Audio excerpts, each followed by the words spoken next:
Bedanya apa Yesus sama Musa? Bedanya, Musa membawa hukum baru, Yesus menegakkan kembali hukum Musa. Bukan membawa hukum baru Yesus itu. Memangnya Allah tidak bisa tegakkan hukumnya, harus Yesus datang menegakkan hukumnya. Oh, Yesus pun tidak mampu menegakkan itu hukumnya. Contoh, kenapa Yesus tidak mampu menegakkan hukumnya? Yesus ketika datang kepada Bani Israel, apa yang diajarkan tentang Tuhan? Tidak pernah mengajarkan 3 Tuhan, 3 pribadi Tuhan, atau Trinitas Tritunggal. Dia mengajarkan 1 Tuhan, yaitu Dia yang ada di surga. Berhasilkah Dia mengajarkan itu? Tidak. Buktinya ada ajaran Anda sekarang yang menuhankan manusia anak Maria ini. Menganggap bahwa itu adalah Tuhannya Bani Israel yang nusul menjadi manusia, betul? Jadi intinya Yesus juga ajarannya sama juga dengan Musa dan nabi-nabi yang lain juga. Sama. Betul. Jadi tidak ada bedanya. Yesus terus ngapain juga Yesus mau datang terus naik. Apa gunanya?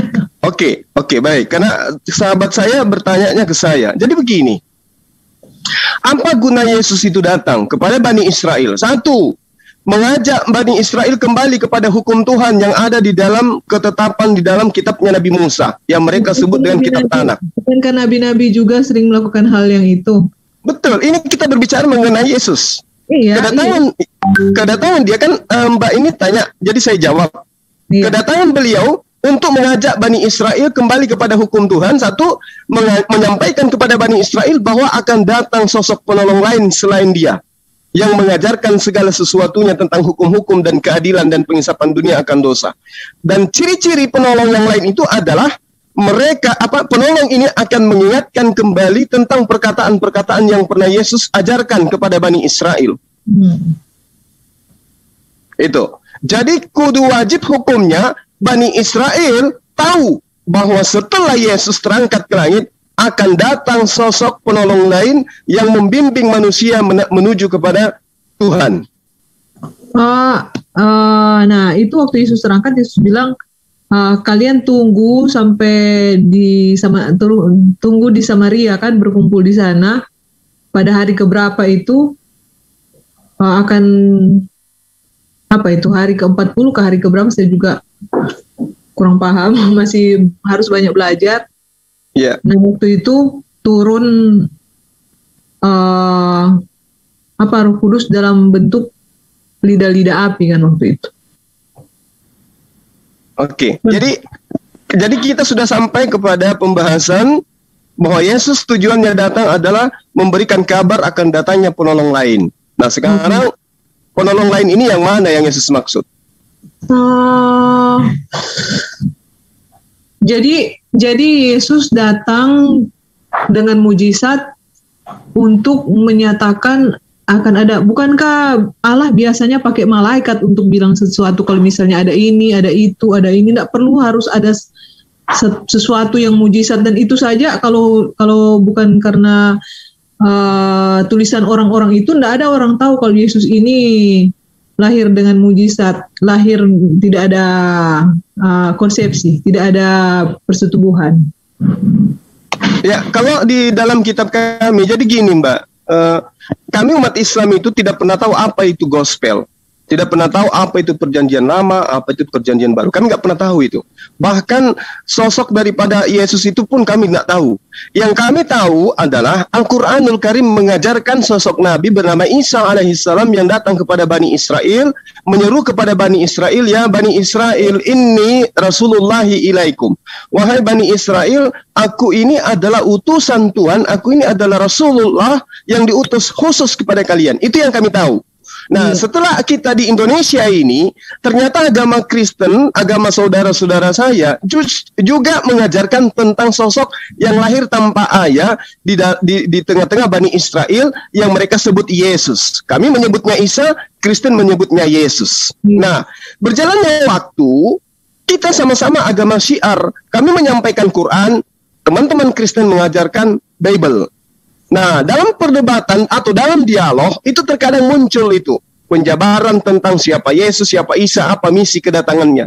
Nah, di dalam Al-Quran diterangkan bahwa ketika Nabi Isa itu datang kepada Bani Israel, ditanyai oleh Allah, diinformasikan kepada Rasulullah Muhammad SAW, "Ya Isa, apakah engkau pernah mengajarkan kepada Bani Israel sembahlah aku dan juga ibuku selain daripada Allah yang mengutus aku?" Nabi Isa mengatakan, "Tidak ya Allah, Maha suci engkau. Tidaklah aku punya hak untuk mengatakan sesuatu yang bukan hakku. Aku mengajarkan kepada Bani Israel, ani abudullah rabbi wa rabbakum." Kami mengajarkan kepada Bani Israel, sembahlah Allah Tuhanku dan Tuhanmu. Nah, pasnya saja, ternyata setelah kami belajar kitabnya teman-teman Kristen, di dalamnya Yesus menyeru kepada Bani Israel dan bahkan kepada iblis untuk hanya menyembah kepada Allah.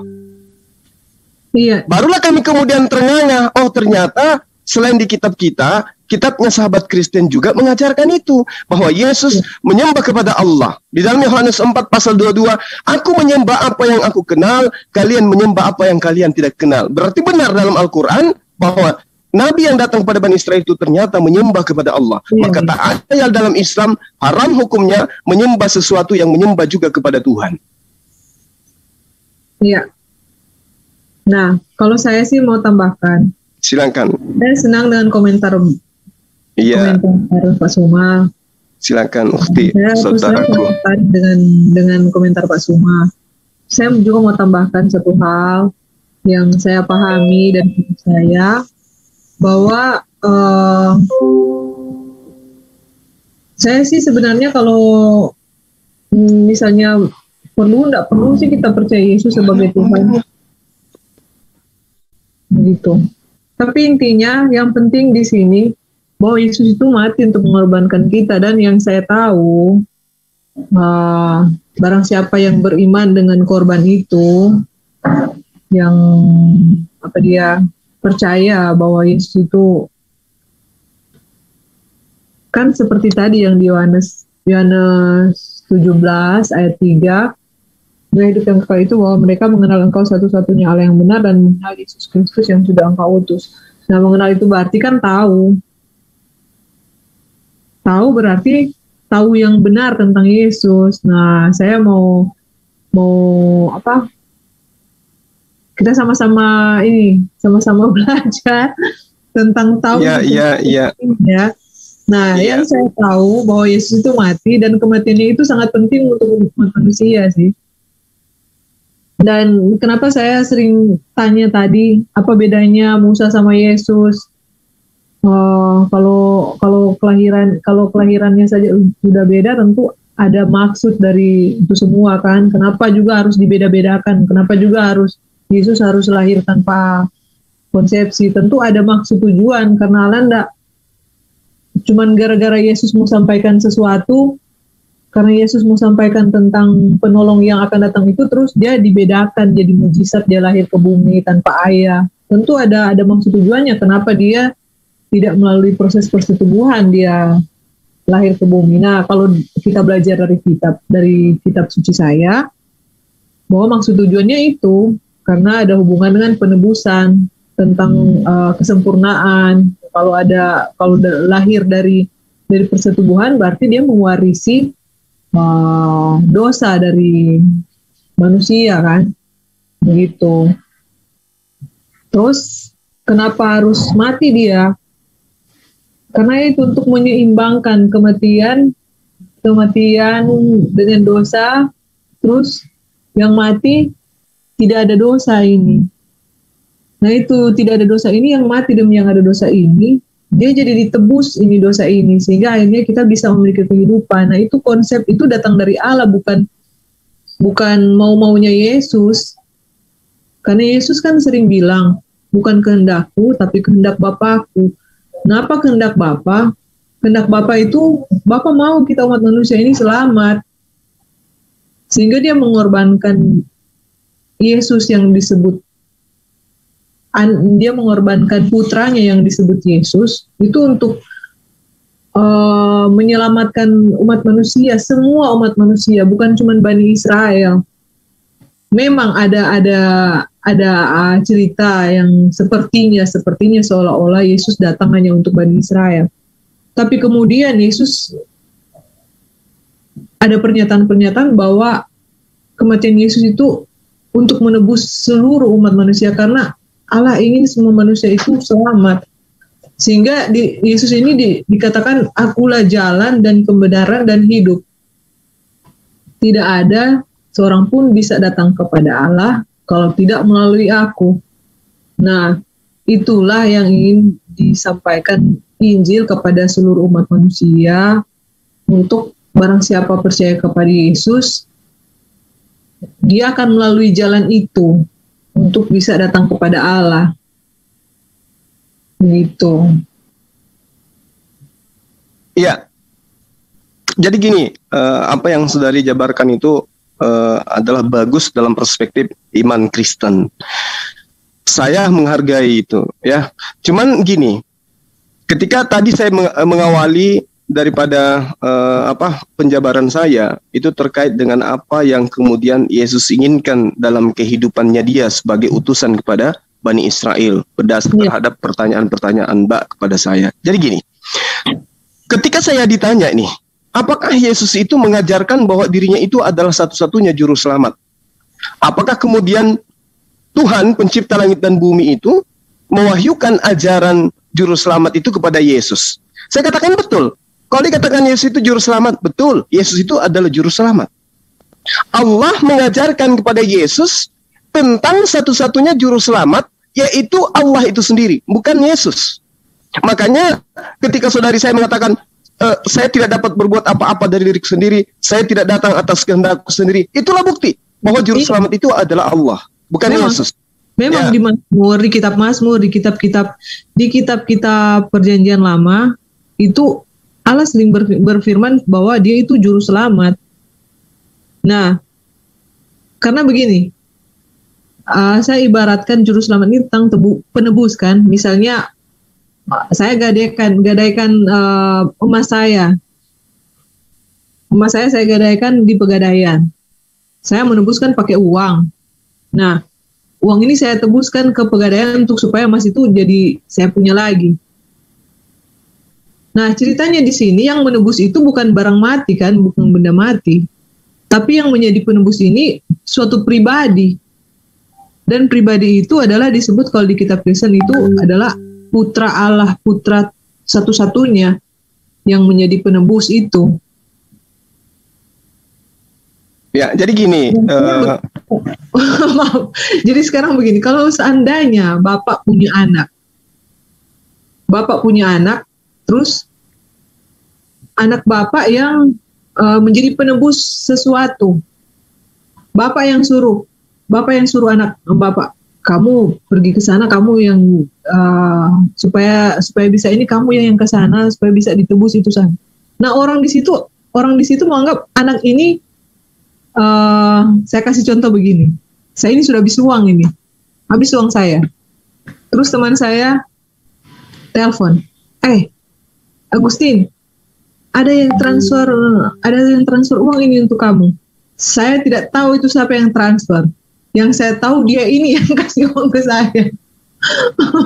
Jadi saya, makasih banyak. Bukan saya yang transfer. Pokoknya aku terima kasih banyak. Karena yang bicara ini kan benda hidup, bukan benda mati. Teman saya ini kan benda hidup, bukan maksudnya makhluk hidup kan, bukan benda mati.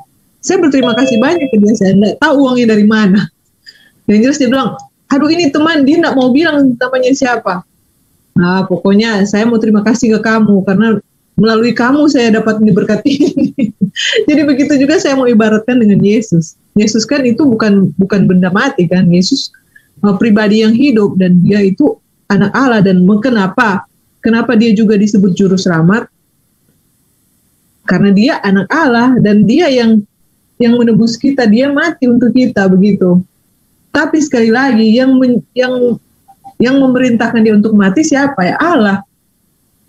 Jadi Allah itu juru selamat, Yesus itu juru selamat karena Yesus yang mati untuk kita. Dan kenapa ada ayat yang seperti ini berbunyi? Karena begitu besar kasih Allah akan dunia ini, sehingga ia mengaruniakan putranya satu-satunya.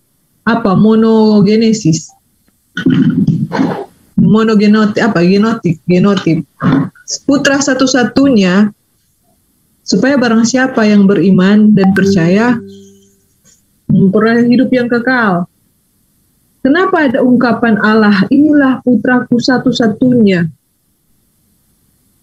Satu-satunya loh yang Allah kasih. Nah, harusnya kita menghargai apa yang Allah berikan itu. Kalau apa ya, sesuatu yang kalau kita memberikan sesuatu ke orang lain, terus orang lain tidak menghargai apa yang kita berikan, bagaimana perasaan kita? Apalagi yang kita berikan ini korban, dia mati loh, menderita. Ngapain juga saya mau datang? Kalau saya tidak berguna, terus masih sia-sia datang begitu, entah melalui mujizat atau tidak melalui mujizat, ngapain juga kalau tidak ada guna? Kalau cuma sama seperti nabi-nabi lain, ya utus saja manusia, nabi-nabi. Tapi itulah yang Allah bilang, karena begitu besar kasih Allah atas dunia ini, sehingga dia mengaruniakan putranya yang tunggal supaya barang siapa yang beriman memiliki kehidupan yang kekal. Itu sih, dan saya yakin juga gini. Saya nggak tahu pemikiran saya bagaimana, tapi jauh sebelum saya bicara ini, waktu saya masih SMA dulu, sebelum saya masih SMA, saya suka belajar. Terus saya sering simpulkan begini, saya merasa yakin bahwa kalau misalnya umat Muslim juga sama, ada memiliki kitab yang sama, sebenarnya saya ingin mencari persamaan itu. Saya yakin kalau misalnya, makanya Ibu Sumangku tunjukkan kait itu, saya senang sebenarnya, saya puas karena ternyata ini cuman pengertian saja yang mungkin keliru. Nah, sehubungan dengan pengertian saya yang tadinya disebut di situ tidur, saya ingat tentang peristiwa Lazarus. Nah, Lazarus, waktu peristiwa Lazarus, Yesus bilang begini ke Marta apa Maria, jangan khawatir, Lazarus itu cuma tidur. Nah, terus kakaknya Lazarus bilang, lah Guru, dia bukan tidur, dia sudah mati, dia cuma tidur. Tapi Yesus bilang apa? Sebenarnya dia sudah mati. Jadi Lazarus itu sudah mati, tapi apa maksudnya Yesus bilang dia tidur? Karena Yesus bisa bangkitkan dia. Begitu. Jadi memang istilah tidur sama mati sering digunakan bersamaan, tapi pada dasarnya itu mati si Lazarus, bukan tidur. Oke, nah, baik.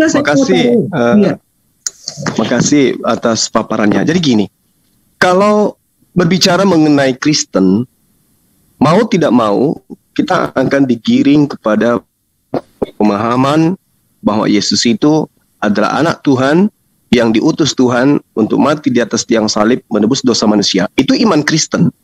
Nah, bagaimana dengan pengajaran Yesus? Apakah selaras dengan itu? Contoh misalnya, di dalam Matius 19 pasal 17. Jikalau engkau ingin masuk ke dalam hidup, apa syaratnya, kata Yesus? Turutilah segala perintah Allah. Iya. Nah, sekarang kalau kita berbicara mengenai perintah Allah, mana perintah Allah yang kemudian mengajarkan agar manusia menyembah kepada anak manusia bernama Yesus ini?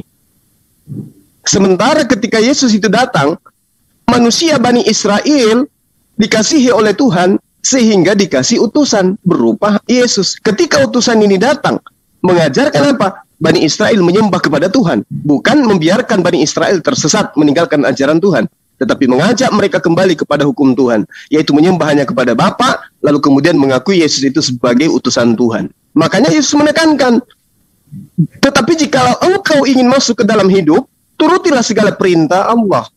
Nah, sekarang kalau kita berbicara mengenai perintah, yang saudari saya paparkan tadi, Yesus luar biasa dan seterusnya dan seterusnya. Mana perintahnya Tuhan yang diajarkan oleh Yesus, di mana manusia harus menyembah kepada Yesus? Sementara Yesus dan murid-muridnya itu tidak pernah mengajarkan, mengkhotbahkan kepada umat Israel bahwa Yesus itu telah dinobatkan sebagai juru selamat untuk manusia. Yesus tidak akan mungkin mengajarkan kepada murid-muridnya maupun kepada umatnya Bani Israel bahwa Allah telah menobatkan dia sebagai juru selamat, maka dari itu kemudian darahnya akan dibayarkan oleh Tuhan kepada oknum lain sebagai penebus dosa manusia. Itu tidak mungkin, dan Yesus tidak pernah mengajarkan. Contoh, kita akan kehilangan arah nih ketika kita mencoba kritis terhadap kitabnya sahabat Kristen. Di dalam Lukas 24 pasal 44 sampai pasal 46, di situ Yesus menerangkan, di situ ditengarai Yesus mengatakan ada tertulis bahwa aku harus mati dan bangkit pada hari ketiga di antara orang mati. Di dalam kitab Taurat, di dalam kitab Mazmur. Ada tertulis katanya yang kayak begitu. Tapi ternyata sang penulis Lukas itu tidak melakukan penyelidikan terhadap kitab Taurat. Tidak pernah melakukan penyelidikan tentang kitab Mazmur. Kenapa? Karena di dalam Taurat dan Mazmur yang dimaksud itu tidak ada tertulis bahwa Yesus akan mati dan bangkit pada hari ketiga di antara orang mati. Mau sampai kapanpun dicari ayat itu ternyata tidak ada. Artinya sebenarnya di Yesus sendiri yang mengatakan bahwa seperti Yunus, aku lupa lagi ayatnya di mana. Seperti Yunus ada di dalam perut ikan. Itu enggak sama itu, Mbak. Beda itu. Demikian beda. Demikian juga anak manusia. Seperti apa ya ayatnya? Tapi itu menyatakan itu ada diterangkan di kitab Anda di Matius 12:40 itu tidak seperti itu datanya. Justru kalau ini yang dijadikan sebagai pembenaran, ini akan menjadi bumerang. Kenapa? Dikatakan di situ begini, seperti Yunus tinggal di dalam perut ikan 3 hari 3 malam. Demikian juga anak manusia akan tinggal di dalam rahim ibu 3 hari 3 malam. Nah sekarang Yesus itu ketika di dalam rahim bumi itu hidup atau mati? Mati. Yunus gimana? Mati atau hidup? Bukan keadaan mati atau hidup, tetapi keadaan ada di dalam situ. Nah, kalau itu yang dijadikan acuan, maka itu juga error. Kenapa saya katakan error? Karena dia tidak cukup 3 hari 3 malam. Ingat, 3 hari 3 malam. Yesus itu dimasukkan ke dalam kubur Yusuf Arimatea itu hari Jumat, Sabtu malam. Malam Sabtu 1, malam Minggu 2 malam. Matius berapa itu tadi? Matius 12 ya, Matius 12. Coba kita lihat di nomor 40-nya. Coba kita lihat di situ ya. Dikatakan di situ 3 hari 3 malam. 40. Kalau 3 hari 3 malam berarti jelas malam Sabtu, malam Minggu, malam Senin, 3 malam. Hari Sabtu, hari Minggu, hari Senin. Harusnya dia bangkit hari Senin. Tapi faktanya ketika Maria Magdalena subuh-subuh hari Minggu, Yesus sudah tidak ada di pemakaman. Berarti tidak sama. Minggu. Coba Anda hitung. Selama 3 hari 3 malam. Coba kita hitung sama-sama. Hari Jumat itu Yesus dikuburkan. Bukan hari Jumat, hari Sabtu. Karena dia sudah masuk Sabat. Coba kita hitung. Malam Sabtu atau malam Sabat 1 malam. Malam Minggu 2 malam. Mana 1 malamnya? Jadi ini nggak bisa dijadikan acuan. Bahkan kalau sahabat saya ini lari ke Matius 12 pasal 40, akan kelihatan betapa errornya kitab Anda.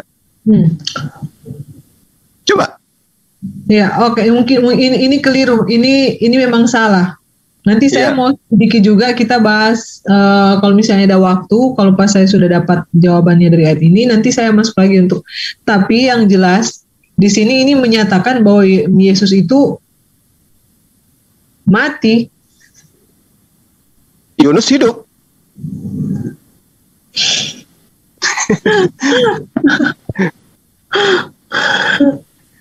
Yesus 2 malam, Yunus 3 malam.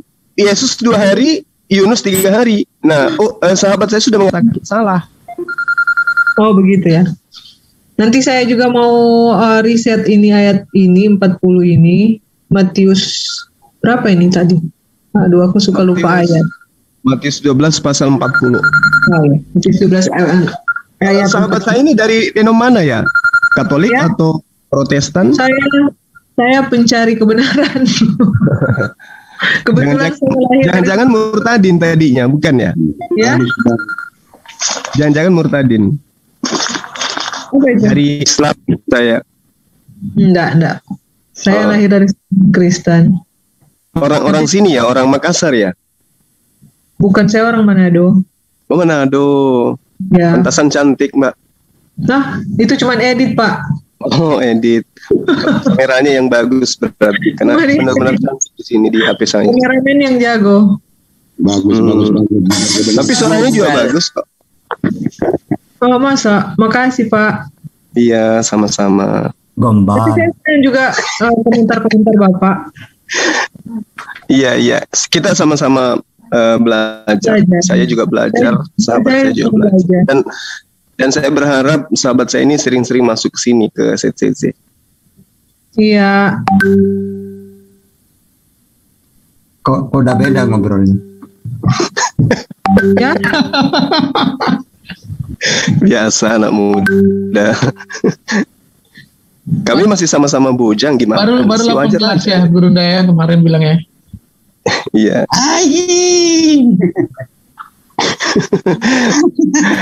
Oke, silakan, mungkin masih ada yang perlu kita bahas. Yang pada intinya sahabat kita tadi itu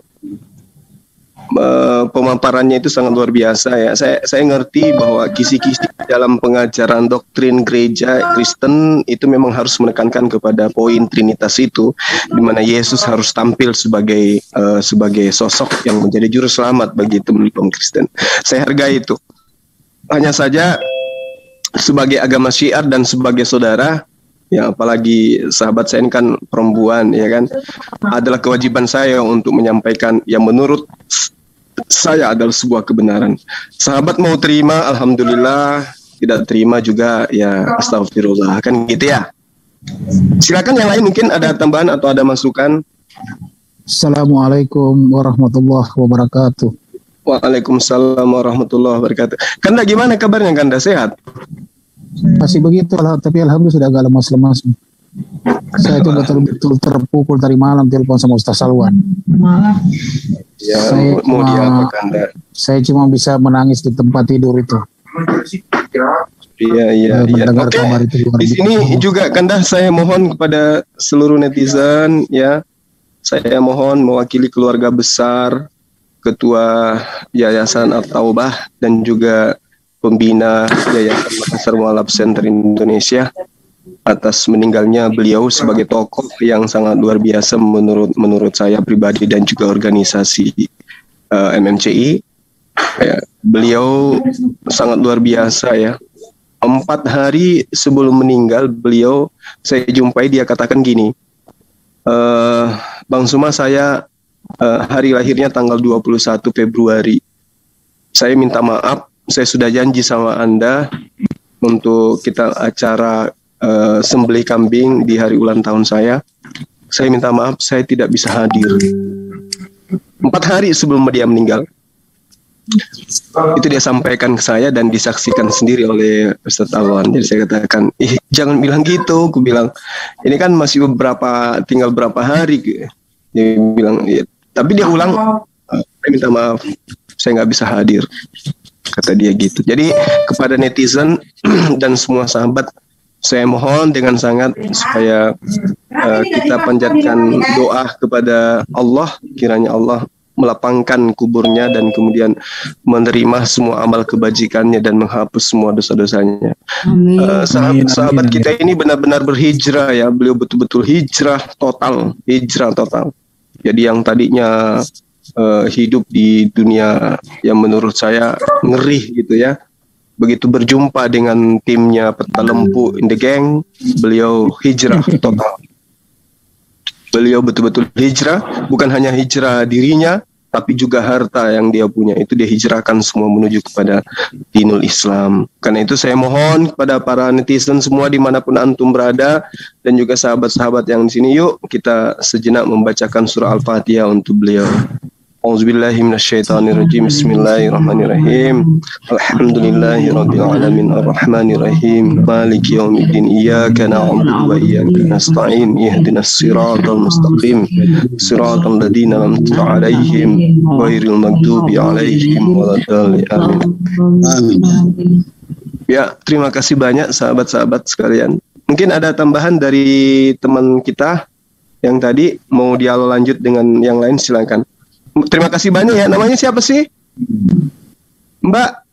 Membunan Agustin. Siapa? Tulisannya Membunan Agustin. Oh, Membunan Agustin ya. Salam kenal sahabatku ya. Mudah-mudahan kita bisa menjadi. Salam kenal teman. juga. Ya, baik. Terima kasih. Ibu Membunan salam kenal juga ya. Saya Petalepu dari Makassar. Ini tetangga saya Manado ini. Oh, begitu Jo ya. Salam kenal Mbak Membunan Agustin. Nah, saya Kema saya Kema. Ya. Betul Nona. Sama-sama ini nih Manado nih Bang Noval juga. Di Kema. Betul Nona. Resort. Siapa? Ini Bang Noval. Dekat kubur saya, kubur muka Lansot. Masa? Di muka kubur lewat Lansot, muka Lansot. Banyak saudara situ saya. Banyak saudara. Sudah, saya sudah kenal ibu, sudah. Masa? Nanti masuk nanti.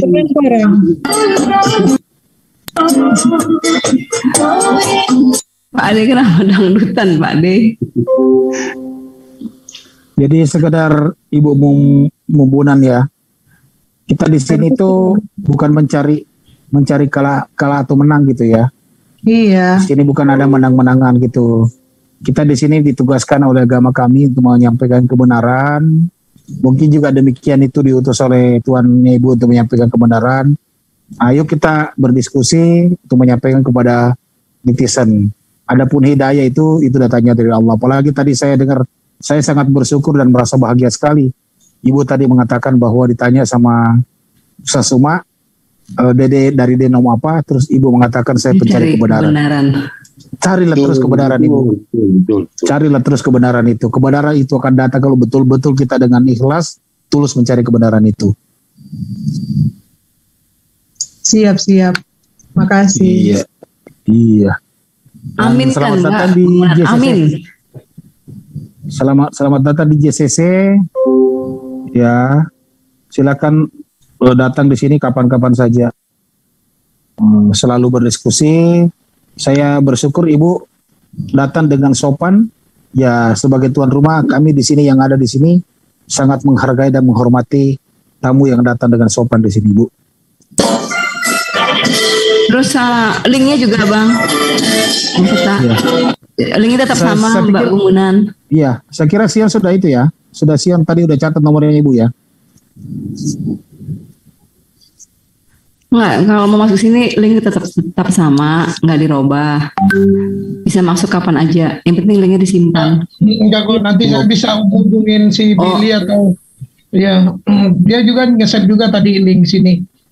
Yang tadi saya udah kirim di chat sini. Ibu Agustin dapat link dari mana nih, Bu Agustin? Iya, saya bingung. Dari Billy kayaknya. Oh, dari Billy ya Ibu Agustin ya? Iya. Oh, ya udah, saya ada nomor Billy. Iya. Linknya disimpan aja Bu Agustin. Mbak lah, aku masih muda ya Mbaknya nih. Simpan aja linknya.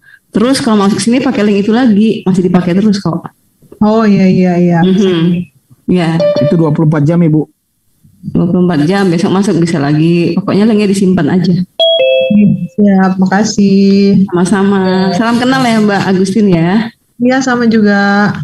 Ini kalau lagi jenuh Bu, ada busonya sampai pagi juga suka kadang-kadang di sini temen ngobrol gitu loh Bu. Kita ngobrol santai sini, sharing misalnya pengalaman apa. Nggak mesti kita debat kalau debat ya pas lagi debat ya debat. Kalau kita lagi ngobrol santai Mbak Agustin bisa kok share apa pengalaman atau gimana yang baik-baik kita share gitu loh.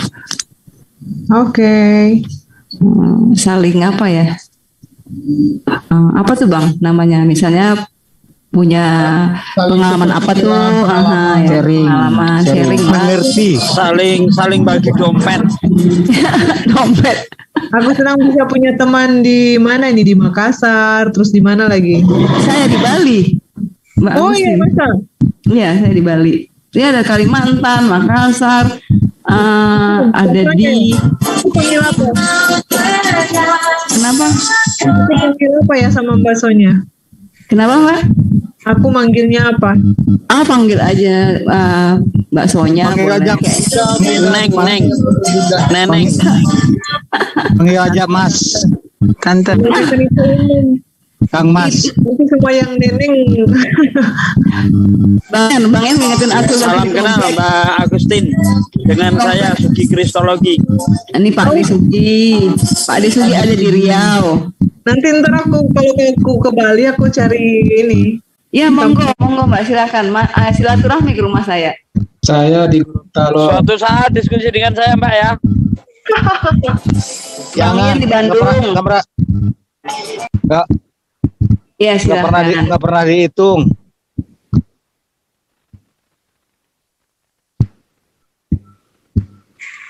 Kan udah tutup Bang.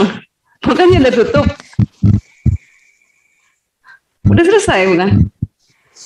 Mau panjang mau pendek gitu tanya. Mbak Agustin kalau mau ke Bali ya, misalnya mau cari nomor saya